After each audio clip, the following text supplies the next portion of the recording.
Hello students, ચાલો આપણે શરૂઆત કરીએ. સિલેબસથી શરૂઆત કરી દઈએ કે ભાઈ ઇંગ્લિશને ભણતા પહેલાં, ઇંગ્લિશને સમજતા પહેલાં આપણે છે એનો સિલેબસ જોવો જરૂરી છે કે કયા ટોપિકમાંથી કેટલું આવી શકે અને કેટલા માર્કનું આવી શકે. જોઈએ તો કેટલા યુનિટ ભણવાના છે. ટેક્સ્ટ બુકમાંથી 10 યુનિટ છે આપણે એનો અભ્યાસ કરવાનો છે. યુનિટ 1 છે against the odds, unit 2 the human robot, unit 3 interview with Arun Krishnamurthy, Unit 4 A Wonderful Creation, Unit 5 You Playing with Fire, Unit 6 I Love You Teacher, Unit 7 Kaj and Devyani, Unit 8 Our Feathered Friends, Unit 9 Tune Up or Teens અને Unit 10 છે A Taste of True Love.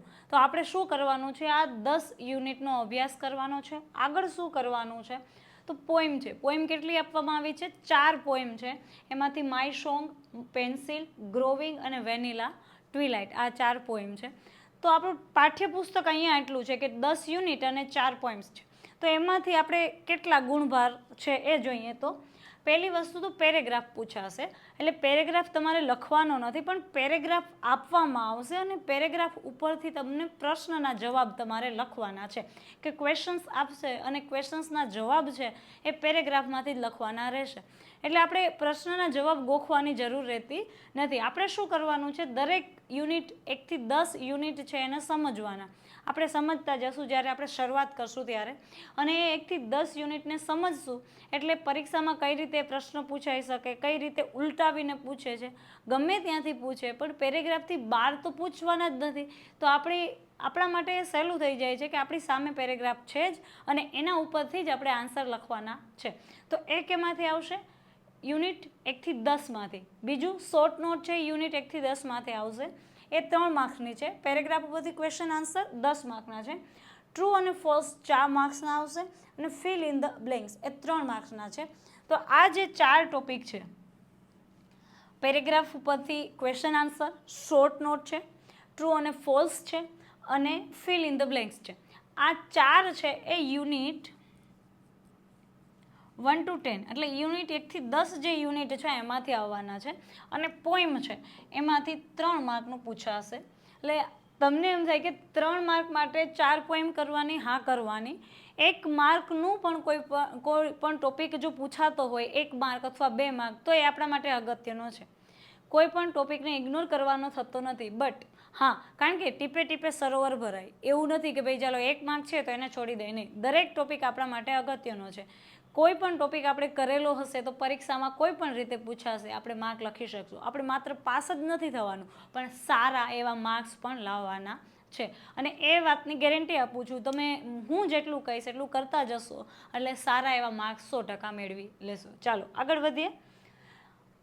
હવે grammar topic આપણે જે text બુકના જોઈ લીધા કેટલા માર્કનું થાય એ. હવે ગ્રામરમાં શું આવી શકે ને કેટલા માર્કનું આવી શકે? તો ગ્રામરમાં ટેન્સ, જેન્ડર, નંબર, સિંગ્યુલર અને પ્લુરલ.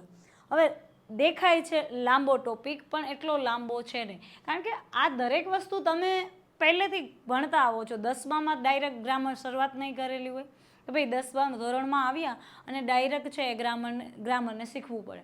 આપણે 5મા ધોરણથી 6ઠ્ઠા ધોરણથી છે એ ગ્રામર શીખતા હોઈએ. આ સિંગ્યુલર, પ્લુરલ છે, જેન્ડર છે, નંબર છે, એ બધા છે 5મા ધોરણથી શીખતા હોય. તો એમાંથી 2 માર્ક્સનું આવશે. ગ્રામર ખૂબ જ અગત્યનો ટોપિક કહી શકાય. એવું નહીં કે ભાઈ 2 માર્ક્સ છે એટલે આને છોડી દે, એવું નહીં. દરેક ટોપિક આપણા માટે ખૂબ જ અગત્યનો છે અને ઇમ્પોર્ટન્ટ છે. એક્ટિવ વોઇસ, પેસિવ વોઇસ 2 માર્કના છે. ફ્રેમ ધ ક્વેશ્ચન્સ 3 માર્કના છે. રિપોર્ટેડ સ્પીચ એટલે ડાયરેક્ટ ઇનડાયરેક્ટ 3 માર્કનું છે. ફંક્શન છે એ 9 માર્કના છે.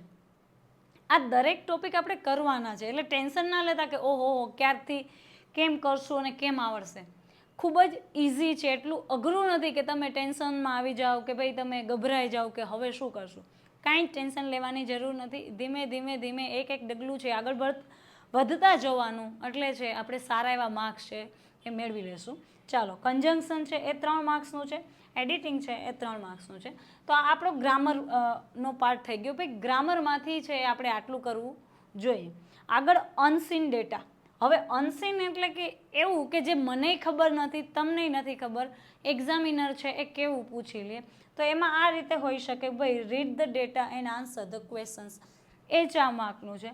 તો આપણી સામે ડેટા આપેલો જ છે અને ગ્રામર આપણે ટેન્સ છે, એક્ટિવ વોઇસ, પેસિવ વોઇસ છે, અથવા આપણે રિપોર્ટેડ સ્પીચ છે, વાક્યનું ગુજરાતીમાંથી અંગ્રેજી કરતાં શીખી ગયા છે, તો ડેટા આપણી સામે છે, તો એનો આન્સર આપવો આપણા માટે અઘરો રહેશે નહીં. એના પછી read the dialogue and answer the question, એ પણ 4 માર્ક્સના છે. તો આપણો આ ગ્રામરનો ટોપિક અને અનસીન આ આટલા ગુણભાર ધરાવે છે. આગળ જોઈએ તો બીજું શું આવે તો કે રાઇટિંગમાં. હવે જુઓ, એસે રાઇટિંગના 6 માર્ક છે. તો એસે છે એ ક્યાં કરવા, કેવી રીતે કરવા અને કઈ રીતે કરવા. એસે લખતા નથી આવડતું તો શું તમારે યાદ રાખી લેવું કે ભાઈ તમારું ફાઇનલ થઈ જાય કે આટલો માર્ક તો હું 6માંથી 4 તો હું લાવી જ શકીશ. એટલે આપણે કોઈ વસ્તુ કોરી છોડવાની તો નથી જ. ઈમેલ અને રિપોર્ટ રાઇટિંગ, અથવા તો ઈમેલ રાઇટિંગ આવે અથવા તો રિપોર્ટ રાઇટિંગ આવે. તો મેલ કઈ રીતે લખવો? મેલ લખવો ખૂબ જ ઇઝી છે, કારણ કે એમાં ફિક્સ જ હોય કે અહીંયા આટલું લખવાનું, અહીંયા આટલું લખવાનું. તો એ આપણે કરી લઈશું. એ 5 માર્કના છે. એમાં પિક્ચર ડિસ્ક્રિપ્શન છે, એટલે કે ભાઈ તમને કોઈ પિક્ચર આપેલું હોય અને એના વિશે વર્ણન કરતા શબ્દો, વાક્યો લખવાના હોય, એ 5 માર્કના છે. તો એ પણ કરશું કે ભાઈ કેવા પિક્ચર પૂછાય અથવા કોમન વાક્યો કેવા બની શકે. કોઈ પણ પ્રકારનું પિક્ચર આપેલું હોય તો એમાં કોમન વાક્યો આપણે કેવા લખી શકાય એ પણ શીખી લેશું. હવે સપ્લિમેન્ટરી રીડર છે જે 8 માર્કનું છે. તો આ આપણો છે ફૂલ સિલેબસ છે. અંગ્રેજી વિષયમાં આપણે આટલું છે એ ક્લિયર કરવાનું છે અને આરામથી થઈ જશે. કોઈ ગભરાવાની જરૂર નથી, ડરવાની જરૂર નથી. ચાલો અહીંયા આટલું રાખીએ અને આગળ છે યુનિટ 1થી આપણે શરૂઆત કરશું.